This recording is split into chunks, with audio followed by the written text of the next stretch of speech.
नहीं गैस, मैं आशीष कीर्ति। कल का जो दिन है 1 दिसंबर 2022, टॉपिक है हमारा वर्ल्ड एड्स डे। तो मैं उसी के ऊपर एक वीडियो आपके लिए लेके आया हूँ।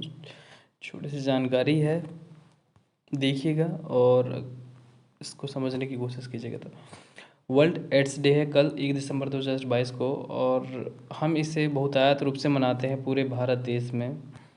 एड्स तो स्टार्ट करते हैं, कुछ चीज़ें हैं जो उसके बारे में हम बेसिक समझते हैं पहले। तो एड्स का फुल फॉर्म क्या होता है? Acquired immuno deficiency syndrome. तो एड्स का फुल फॉर्म क्या होता है? Acquired immuno deficiency syndrome.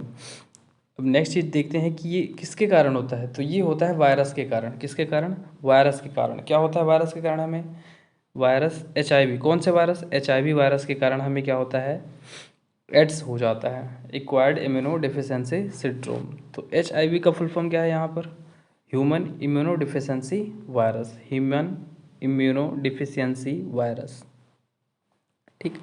अब चूंकि ये जो वायरस है, वायरस, तो आप इसके बारे में हमको जानना ज़रूरी है कि वायरस एक्चुअली में होता क्या है। तो वायरस क्या है? एक संक्रामक सूक्ष्म जीव है। कौन से जीव है? संक्रामक सूक्ष्म जीव। संक्रामक का मतलब क्या है? संक्रामक जो एक व्यक्ति से दूसरे व्यक्ति तक चले जाता हो। अब कैसे जाता हो ये डिपेंड करता है उसके सिचुएशंस में। जैसे अब ये जो संक्रामक वायरस है ये कैसे बना होता है? ये प्रोटीन कोटेड होता है, न्यूक्लिक एसिड होती है इसमें, DNA और RNA। जैसे DNA या RNA में से कोई एक हो जाता है, डीऑक्सोराइबोन्यूक्लिक एसिड या राइबोस न्यूक्लिक एसिड। ठीक है, इसके बारे में एक अलग सा अगर आप चाहें तो वीडियो में बना सकता हूँ। हम देखते हैं यहाँ पर एक वर्ड इम्यूनोडिफिशियंसी। सीधा सा मतलब क्या है आपका यहाँ पर कि जो HIV वायरस है जिसके कारण हमें एड्स हो जाता है, तो ये डायरेक्ट कहाँ पर प्रभाव डालता है? हमारे बहुत ही हमारे शरीर के महत्वपूर्ण अंग है एक इम्यूनो सिस्टम। कौन सा अंग है? Immuno system. अब इम्यूनो सिस्टम क्या करता है हमारे बॉडी में? होता क्या है immuno system? A large network of organs. क्या है? जो हमारे अंग हैं उनका एक बहुत बड़ा तंत्र है। क्या है? तंत्र है। तो अब उस तंत्र की रक्षा किससे करने के लिए? Bacteria, virus, parasites and fungi, उनसे रक्षा करने के लिए हमारे बॉडी में क्या होते हैं? ब्लड्स होते हैं, जिसमें से रेड ब्लड सेल्स होते हैं और वाइट ब्लड सेल्स होते हैं। अब वाइट ब्लड सेल्स क्या करते हैं? और जो प्रोटीन्स होती हैं ये एंटीबॉडीज़ का निर्माण करती हैं, और वो किससे लड़ती हैं? बैक्टीरिया से, वायरस से और पैरासाइट से। तो इनसे सुरक्षा कौन प्रदान करती है हमको? हमारा इम्यून सिस्टम, जिसकी वजह से हम क्या होते हैं? तंदुरुस्त होते हैं, हमारा हेल्थ अच्छा होता है, हमें किसी भी प्रकार की कोई बीमारी नहीं होती। कारण क्या है? हमारा इम्यून सिस्टम बहुत अच्छा होता है। बीच में अभी जो एक वायरस आ रहा था कोरोना, तो वो डायरेक्टली हमारे किस पर अटैक कर रहा था? इम्यून सिस्टम पर, जिसकी वजह से आप लोगों ने देखा होगा काफ़ी मौतें हुई हैं। ठीक उसी प्रकार हमारे सामने ये जो एड्स है, human acquired immuno deficiency syndrome virus, वो कारण किसका है? HIV का कारण है। ठीक है, HIV वायरस। तो अब हमने वायरस को देख लिया कि वायरस क्या होता है? संक्रामक सूक्ष्मजीव, protein coated nucleic acid, DNA या RNA। किससे बना होता है? DNA या RNA से बना होता है। ठीक, इसी प्रकार हमने इम्यूनो सिस्टम देख लिया कि इम्यूनो सिस्टम होता क्या है। ठीक है, अब हम यहाँ देख लेते हैं, यहाँ पर कुछ चीज़ें देख लेते हैं हम। जो वायरस से मनुष्य में होने वाले रोग हैं, इंपॉर्टेंट है एग्जाम की दृष्टि से, कौन कौन से हैं? चेचक है, chicken pox, influenza, genital herpes, measles, rabies, Ebola और पोलियो। ठीक, और कौन सा है? एड्स हो गया। इसी प्रकार जानवरों में कौन कौन से एड्स वायरस से जो बीमारियां होती हैं? रेबीज हो गया, बर्ड फ्लू हो गया और स्वाइन फ्लू। इस साल हम इसके इतिहास में जाने से पूर्व हम थोड़ा सा इसके बारे में और डिस्कस करते हैं। इस साल 2022 में इसका थीम क्या है? Rock the ribbon. क्या है? Rock the ribbon. अब जो एड्स है, भारत में उसकी कौन सी संस्था है जो भारत में एड्स के लिए है? नाको। कौन सा? नाको। नाको का फुल फॉर्म क्या हो गया? National AIDS control organisation. कब स्थापित हुआ था ये? 1992 में। अब ये किसकी, कौन से मिनिस्ट्री के अंतर्गत है? Ministry of health and welfare, family welfare मंत्रालय के अंतर्गत है। ठीक है, तो क्वेश्चन यहाँ से भी बन जाता है। तो और ये सामान्य जानकारी के हिसाब से। ठीक है, तो चलिए अब हम बढ़ते हैं कि एड्स क्या है, कैसे हैं, हम इनको थोड़ा सा अच्छे से समझने की कोशिश करते हैं। HIV। HIV मैं बताया अभी आपको, ह्यूमन इम्यूनो डिफिशियंसी वायरस कहाँ से आया, ये सवाल आ जाता है कि अब हम जानते हैं, सुने हैं, आसपास कई सालों से सुनते आ रहे हैं, एड्स हो गया, एड्स हो गया। तो चलिए शुरू करते हैं इसको कि ये कहाँ से आया। मनुष्यों में एचआईवी संक्रमण मध्य अफ्रीका के एक प्रकार के चिंपैंजी से आया। अध्ययनों से पता चलता है कि 1800 के दशक के उत्तरार्ध में एचआईवी चिंपांजी से मनुष्यों में कूद गया हो सकता है। ठीक है, 1800 के दशक में क्या हो, चिंपांजी से मनुष्यों में आ गया हो। वायरस के चिंपांजी संस्करण को सीमियन इम्यूनोडिफिशियंसी कहा जाता है। वायरस के चिंपांजी संस्करण को, ये ध्यान रखिएगा, यह संभवतः मनुष्य को तब दिया गया था जब मानव सांस के लिए इन चिंपांजी का शिकार करते थे और संक्रमित रक्त के संपर्क में आते थे। दशकों से एचआईवी और धीरे धीरे पूरे अफ्रीका और बाद में से दुनिया के अन्य भागों में फैल गया। यह वायरस संयुक्त राज्य अमेरिका में कम से कम 1970 के दशक के मध्य अस्तित्व में है। अब लक्षण क्या है इसके, जो एड्स हो जाते हैं, हम कैसे पता करेंगे कि हमें एड्स है कि नहीं, या आपको एड्स है कि आपके पड़ोसी को एड्स है, कैसे पता करेंगे हम? तो इसके लक्षण क्या क्या है?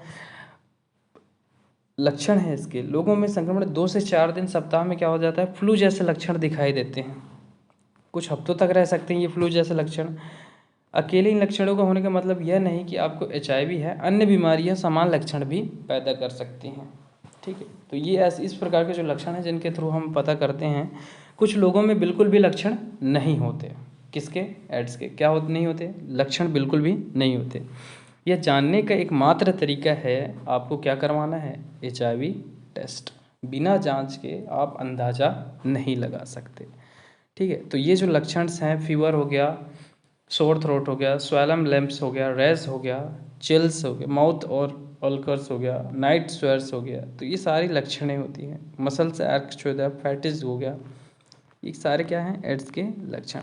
मुझे कैसे पता चलेगा कि मुझे एचआईवी है या नहीं? अब आपको ये जानना है कि आपको एचआईवी है या नहीं। आपको कैसे पता चलेगा? जैसे मैंने बताया, आपको यह जानने के लिए एकमात्र तरीका क्या है कि आपको क्या करवाना पड़ेगा, जांच करवाना पड़ेगा।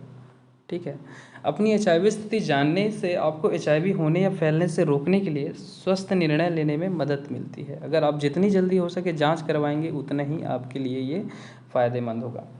क्या क्या कारण हैं, क्या क्या लक्षण हैं, क्या क्या चरण हैं, ये चलिए देखते हैं हम।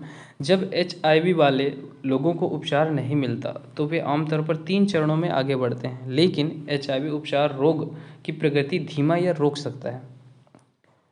एचआईवी उपचार में प्रगति के साथ एचआईवी के प्रारंभिक वर्षों की तुलना में स्टेज 3 एड्स की प्रगति आज कम आम है।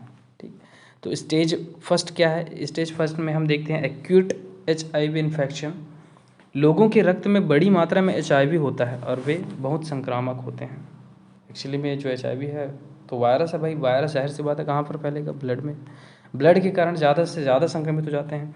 स्टेज फर्स्ट की बात कर रहा हूँ मैं, एक्यूट एचआईवी इन्फेक्शन की बात कर रहा हूँ।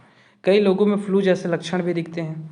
यदि आपको फ्लू जैसे लक्षण हैं और आपको लगता है कि आप एचआईवी के संपर्क में आ गए हैं तो जाँच आपको तुरंत ही करवानी चाहिए।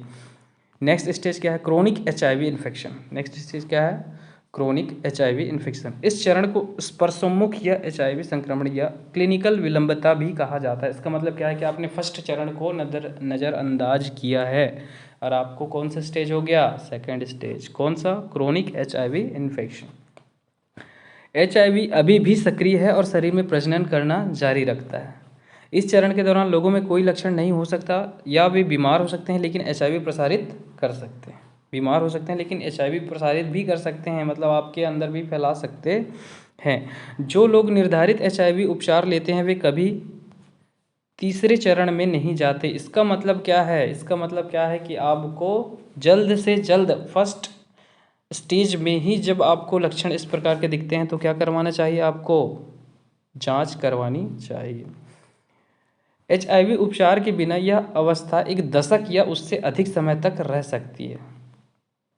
और अभी आपको ये भी पता है कि एचआईवी जो है एड्स का पूर्णतः इलाज अभी तक नहीं मिल पाया, तो सावधानी ही इसका बहुत सटीक तो नहीं बोल सकते। सावधानी जितनी आप ज़्यादा सावधानी रखेंगे उतना ही आप इस चीज़ से दूर होते जाएं। तेज़ी से आगे बढ़ते इस चरण के अंत में रक्त वायरल लोड में एचआईवी की मात्रा बढ़ जाती है और व्यक्ति स्टेज 3 में पहुंच जाता है। कौन से स्टेज में?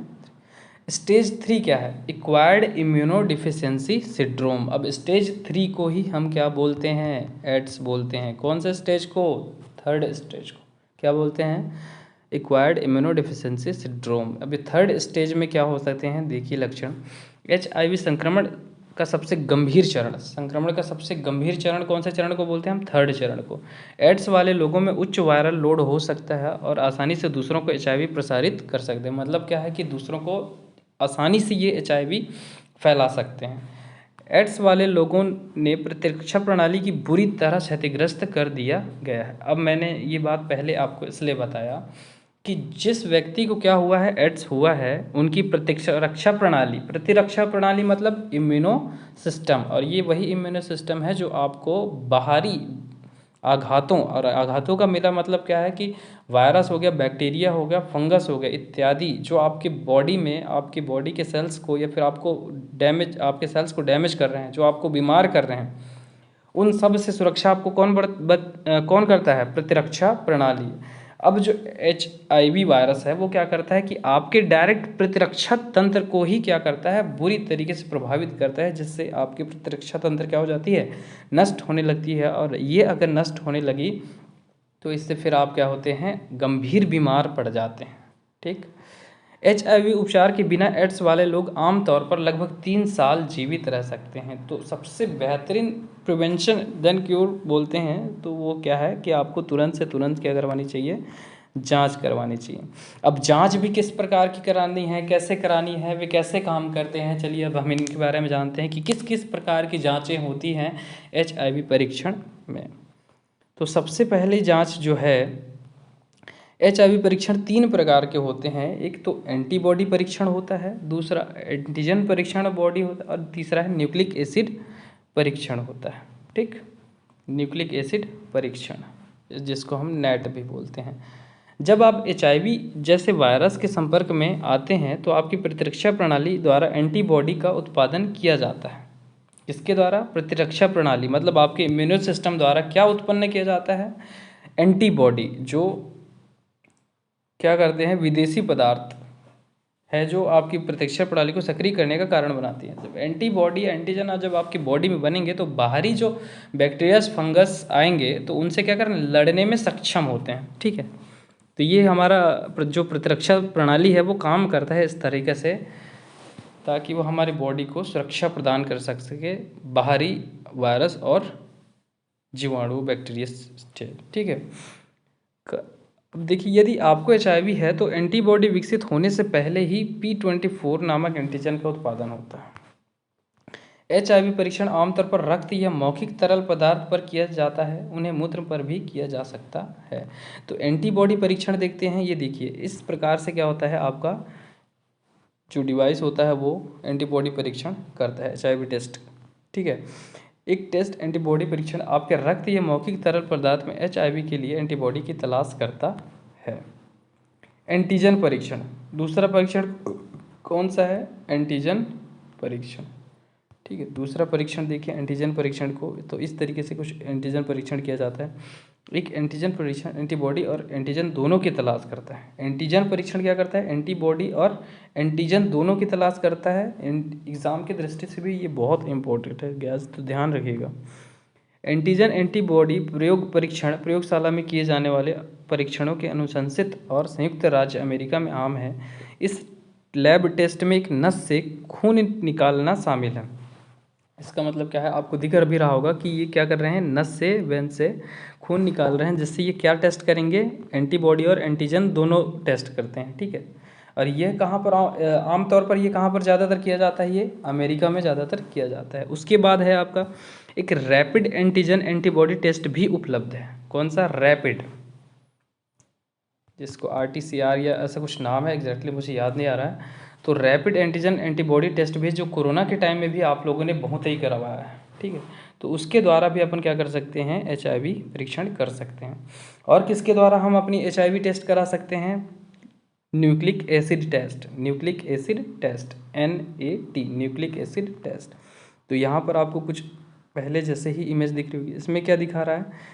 एक NAT रक्त में वास्तविक वायरस की तलाश करता है। अब ये डायरेक्टली NAT क्या होता है, ये डायरेक्टली आपके HIV वायरस को ही ढूंढ देता है। ठीक है। स्वास्थ्य देखभाल आप प्रदाता आपकी नस से रक्त खींचेगा और नमूने का परीक्षण के लिए प्रयोगशाला में भेजेगा। यह परीक्षण बता सकता है कि किसी वायरस को HIV है, किसी व्यक्ति को क्या है, HIV है या रक्त में कितना वायरस मौजूद है। जो नेट परीक्षण है वो डायरेक्टली HIV वायरस को ही डिटेक्ट करता है कि वायरस हमारी बॉडी में या रक्त में कितना है। ठीक। नेट अन्य प्रकार के परीक्षणों की तुलना में जल्द ही HIV का पता लगा लेता है।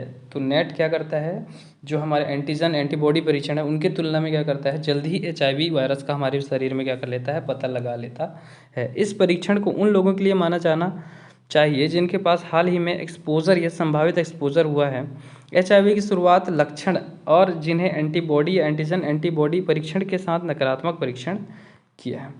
अपने स्वास्थ्य देखभाल प्रदाता से बात करें कि किस प्रकार का HIV परीक्षण आपके लिए सही होगा। तो इस प्रकार से आप ध्यान रखिएगा, जैसे ही आपको फर्स्ट लक्षण दिखता है आपको क्या करना है, सबसे पहले जांच करवानी है अपनी।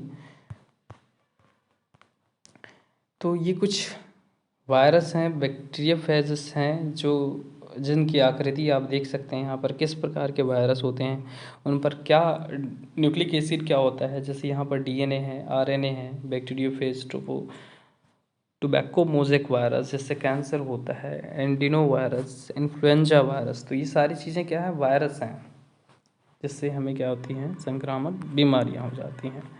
इसके बाद जो है हम देखते हैं कि 1997 क्या है, 1097 का क्या है। तो माननीय केंद्रीय स्वास्थ्य एवं परिवार कल्याण मंत्री JP नड्डा ने 1 दिसंबर 2014 को विश्व एड्स दिवस के अवसर पर राष्ट्रीय एड्स नियंत्रण संगठन नाको राष्ट्रीय AIDS toll free helpline number 1097 का उद्घाटन किया। इसका उद्देश्य कहीं से भी और कभी भी HIV एड्स से संबंधित प्रश्नों का उत्तर देना है। मतलब किसी व्यक्ति को अगर HIV एड्स हो गया है तो वो इसके थ्रू क्या कर सकते हैं, वो सीधे ही जानकारी प्राप्त कर सकते हैं। तो ये इस तरह की कुछ इतिहास हैं जिनको आप वीडियो पोस्ट करके भी पढ़ सकते हैं।